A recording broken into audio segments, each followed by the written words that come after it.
Hello everyone. आज की video में हम बात करेंगे कुछ इंजेक्शंस के बारे में जो कि इमरजेंसी सिचुएशंस के अंदर यूज़ किए जाते हैं। ठीक है, तो जो ये इंजेक्शन के बारे में हम बात करेंगे यहाँ पे केवल मैं आपको यूज़ बताने वाला हूँ, कहाँ कहाँ इसका उपयोग किया जाता है। तो सबसे पहला जो इंजेक्शन है वो है इंजेक्शन लेसिक्स।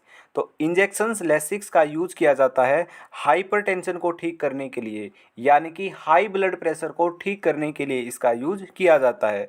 दूसरा, हाइपरकैलेमिया को ठीक करने के लिए भी इंजेक्शन लेसिक्स का यूज किया जाता है। आपको यहाँ पे दिख रहा होगा जो ये लेसिक्स नाम से है, ये तो ब्रांड नेम है। इसके अंदर फ्यूरोसामाइड होता है जो कि डायरेटिक है। तो हाइपरटेंशन को कैसे ठीक करेगा?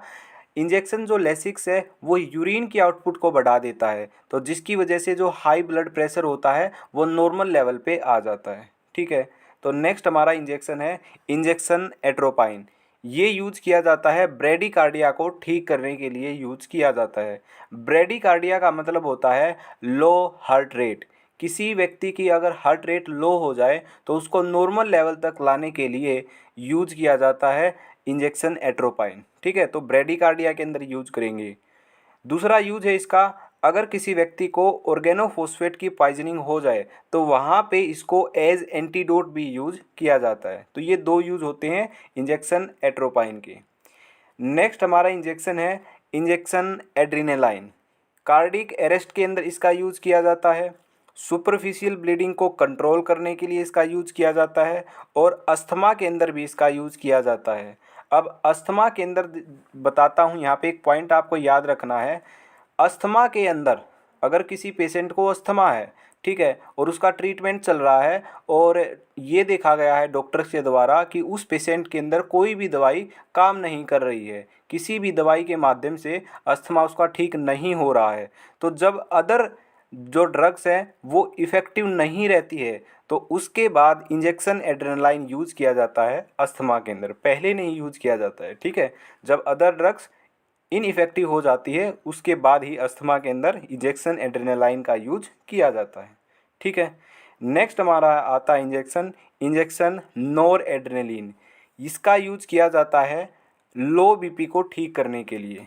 ठीक है, अब ये जो इंजेक्शन एड्रेनालाइन है ये क्या करता है, ये हार्ट रेट को इंक्रीज कर देता है, जिसकी वजह से जो लो बीपी की शिकायत होती है, जो लो बीपी पेशेंट के अंदर होता है, वो क्या होता है, वो नॉर्मल लेवल तक आ जाता है। क्यों? क्योंकि इंजेक्शन एड्रेनालाइन हार्ट रेट को इंक्रीज कर देगा। हार्ट रेट को इंक्रीज कर देगा तो क्या होगा, जो प्रेशर है ब्लड का वो नॉर्मल लेवल तक चला जाएगा। ठीक है, तो लो ब्लड प्रेशर को ठीक करने के लिए इंजेक्शन एड्रेनालाइन यूज किया जाता है। नेक्स्ट इंजेक्शन है कैल्शियम ग्लूकोनेट। इसका यूज हाइपोकैल्सिया को ठीक करने के लिए यूज किया जाता है, हाइपरकैलेमिया को ठीक करने के लिए यूज किया जाता है और मैग्नीशियम टॉक्सिसिटी के अंदर भी इसका यूज किया जाता है।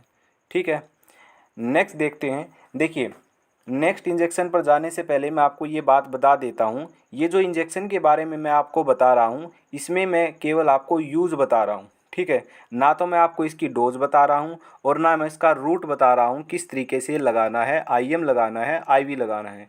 और ये इस वीडियो में या नेक्स्ट वीडियो में ये इन्फॉर्मेशन आपको दी नहीं जाएगी। ठीक है, आपको केवल यूज बताए जाएंगे, क्योंकि यूज इसलिए बताए जाएंगे कि फार्मेसी के अंदर जो फार्माकोलॉजी सब्जेक्ट है उसके अंदर ये जो यूज हैं ये आते हैं। और बेसिकली अगर आप फार्मासिस्ट हो तो आपको इनके यूज पता भी होनी चाहिए। ठीक है, और बेसिक इन्फॉर्मेशन इसलिए दी जा रही है ताकि आप कहीं भी प्रैक्टिस कर रहे हो तो वहाँ पे अच्छे से आपको समझ में आए। ठीक है, तो क्योंकि अगर आपको इसके बारे में फुल इन्फॉर्मेशन दे दी जाए तो फिर क्या होता है, इसका मिसयूज़ हो जाएगा। ठीक है, क्योंकि आप यूट्यूब पर फुल इन्फॉर्मेशन लेके आप कुछ भी उसको प्रैक्टिकली अप्लाई नहीं कर सकते हो, क्योंकि ये खतरनाक हो सकता है पेशेंट के लिए। ठीक है, इसलिए आपको केवल यूज़ बताए जा रहे हैं। और दूसरी बात ये है, अगर आपको अच्छे से ये याद करने हैं तो इनको आप एक कॉपी के अंदर नोट कर लीजिए और फिर इनको याद कर लीजिए। ठीक है, तो ये आपके लिए बेस्ट रहेगा। ओके, और ये हमारा पार्ट 1 है जिसके अंदर 10 से 12 इंजेक्शन कवर करेंगे। नेक्स्ट पार्ट 2 भी होगा, उसके अंदर भी 10 से 12 इंजेक्शन्स और का यूज़ आपको बताया जाएगा। तो चलिए नेक्स्ट इंजेक्शन के बारे में बात करते हैं। नेक्स्ट हमारा जो इंजेक्शन है वो है इंजेक्शन नाइट्रोग्लिसरीन। ये यूज किया जाता है हाइपरटेंशन को ठीक करने के लिए। हाइपरटेंशन का मतलब होता है हाई ब्लड प्रेशर को ठीक करने के लिए यूज किया जाता है। और एंजाइना पेक्टोरिस को अंदर भी यूज किया जाता है। एंजाइना पेक्टोरिस होता है, इसके अंदर चेस्ट पेन होता है, तो चेस्ट पेन को ठीक करने के लिए भी इसका यूज किया जाएगा। एक्चुअल में जो ये नाइट्रोग्लिसरीन है ये एक वासोडाइलेटर है। वासोडाइलेटर का मतलब होता है जो ब्लड वेसल्स को क्या कर दे, डायलेट कर दे। ठीक है, तो डायलेट करने पर क्या होगा, डायमीटर इंक्रीज हो जाएगा और अपने आप जो ब्लड प्रेशर हाई था वो क्या हो जाएगा, लो हो जाएगा। अब छोटी सी चीज़ और एक बात बताता हूँ, अगर आपको फिजिक्स के अंदर एक फार्मूला पता हो, आपने 10th 11th या 12th के अंदर पढ़ा हो, तो उससे आपको और क्लियर हो जाएगा। देखिए प्रेशर इज इक्वल टू होता है फोर्स अपॉन में एरिया। ठीक है, अब देखिएगा जो प्रेशर है और जो एरिया है इन दोनों का इन्वर्स रिलेशन है। प्रेशर अगर बढ़ेगा, इसका देखिए ऐसे समझिए, एरिया अगर कम है तो प्रेशर ज़्यादा होगा, एरिया अगर ज़्यादा है तो प्रेशर कम होगा, क्योंकि इनका इन्वर्स रिलेशन है। और नाइट्रोग्लिसरीन क्या करता है, वासोडाइलेशन करता है।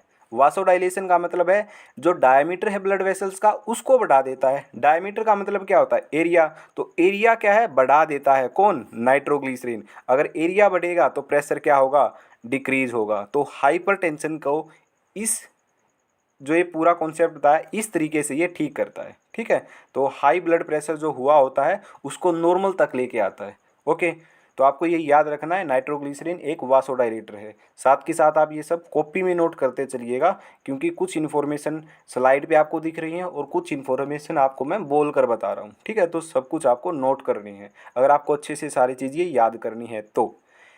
नेक्स्ट इंजेक्शन है हमारा इंजेक्शन डिजोक्सिन। ये यूज किया जाता है हार्ट फेलियर के अंदर, और इरेगुलर अगर हार्ट बीट हो गई हैं तो उसके अंदर ये यूज किया जाता है। ठीक है, नेक्स्ट आता है इंजेक्शन नेलेक्सोन। ये ओपोइड की ओवरडोज अगर हो जाए तो उसके अंदर एज एंटीडोट इसका यूज किया जाता है। नेक्स्ट इंजेक्शन है हमारा सोडियम बाइकार्बोनेट। ये यूज किया जाता है सीवर मेटाबॉलिक एसिडोसिस के अंदर, हाइपरकैलेमिया को ठीक करने के लिए, और कोकेन की टॉक्सिसिटी हो जाए तो वहाँ इसका यूज किया जाता है। नेक्स्ट देखते हैं, नेक्स्ट हमारा है सक्सिनाइल कोलिन। ये किया जाता है शॉर्ट पैरालिसिस को, शॉर्ट टर्म जो पैरालिसिस है उसको ठीक करने के लिए इसका यूज किया जाता है। नेक्स्ट इंजेक्शन है पैरासीटामोल। हालांकि इसको इमरजेंसी के अंदर हम इंक्लूड कर भी सकते हैं और नहीं भी कर सकते हैं। ठीक है, ये यूजुअली जनरली यूज किया ही जाता है पैरासीटामोल। आपको पता होगा कि बुखार के को उतारने के लिए इसका यूज किया जाता है, या फिर माइल्ड टू मॉडरेट अगर बॉडी के अंदर पेन होता है तो उस पेन को ठीक करने के लिए भी पैरासीटामोल इंजेक्शन का यूज किया जाता है। ठीक है, नेक्स्ट हमारा आता है इंजेक्शन फिनेरगेन। इंजेक्शन फिनेरगेन क्या है वो मैं आपको बताता हूँ। पहले मैं इंजेक्शन एविल के बारे में बताता हूँ ताकि आपको एक चीज़ मैं आपको बता सकूँ, समझा सकूँ। देखिए इंजेक्शन जो एविल है ये आपको दिख रहा होगा, एविल ब्रांड नेम है। ठीक है, इसके अंदर होता है फिनेरमाइन मेलेट। ठीक है, ये एलर्जिक रिएक्शंस के अंदर यूज किया जाता है। अगर एलर्जी हो गई है किसी भी प्रकार की, वहाँ पे इंजेक्शन एविल का यूज किया जाता है। अब बात करते हैं इंजेक्शन फिनेरगेन की। जो ये फिनेरगेन है इसके अंदर जो साल्ट है वो होता है प्रोमिथाजिन। ठीक है, ये आपको याद रखना है। मैंने यहाँ पे इसकी पिक्चर नहीं लगाई है तो इसलिए आपको मैं दिखा नहीं पा रहा हूँ। ठीक है, इसका यूज किया जाता है नोजिया और वोमिटिंग के अंदर। अब नोजिया और वोमिटिंग, नॉर्मली जो नोजिया वोमिटिंग होती है वहाँ पे यूज नहीं करेंगे। नोजिया वोमिटिंग से मतलब यहाँ पे क्या है, ऑपरेशन या फिर सर्जरी होती है किसी की, उसको एनेस्थीसिया दिया जाता है, तो उसकी वजह से नोजिया या वोमिटिंग होती है। तो सर्जरी से पहले या सर्जरी के बाद जो नोजिया और वोमिटिंग की शिकायत रहती है उसको ठीक करने के लिए इंजेक्शन फिनेरगेन का यूज यहाँ पे किया जाता है।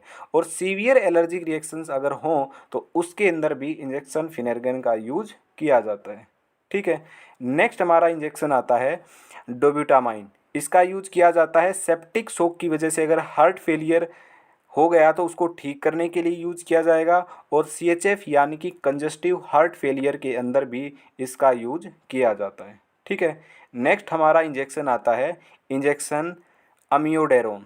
इसका यूज किया जाता है इरेगुलर हार्ट बीट को ठीक करने के लिए। ठीक है। ये जितने भी यहाँ पे आपको दिख रहे हैं, जैसे वेंट्रिकुलर टैकीकार्डिया है, टैकीकार्डिया का मतलब होता है हार्ट रेट का इंक्रीज हो जाना, ठीक है, ये तो इसका मतलब है। लेकिन वेंट्रिकुलर टैकीकार्डिया ये अलग टर्म बन जाएगी, ओके। वेंट्रिकुलर फिब्रिलेशन है, आर्ट्रियल फिब्रिलेशन है, वाइड कॉम्प्लेक्स टैकीकार्डिया है, ये सारे के सारे क्या हैं, कार्डियोवास्कुलर डिसऑर्डर हैं। तो इन सारे कार्डियोवास्कुलर डिसऑर्डर को ठीक करने के लिए इनके अंदर यूज किया जाता है अमियोडेरोन। तो ये जो यूज मैंने आपको बताए हैं इन सब इंजेक्शंस के, ये आपको कॉपी के अंदर नोट करने हैं और आपको याद कर लेने हैं, ठीक है, क्योंकि ये बेसिक इन्फॉर्मेशन है। कहीं ना कहीं अगर आप फार्मेसी स्टूडेंट हो या आपने फार्मेसी कर ली है तो कहीं ना कहीं ये आपके काम आएंगे, ठीक है। तो ये थी आज की हमारी वीडियो, जिसके अंदर मैंने कुछ इमरजेंसी इंजेक्शंस के बारे में आपसे डिस्कस किया, और ये हमारा पार्ट 1 वीडियो है। पार्ट 2 वीडियो के अंदर भी कुछ और इंजेक्शंस के बारे में मैं आपको बताऊंगा, ठीक है। पार्ट 2 का जो वीडियो का लिंक है वो इसी वीडियो के डिस्क्रिप्शन बॉक्स में आपको मिल जाएगा, ठीक है। तो ये थी आज की हमारी वीडियो, तो मिलते हैं नेक्स्ट वीडियो के अंदर।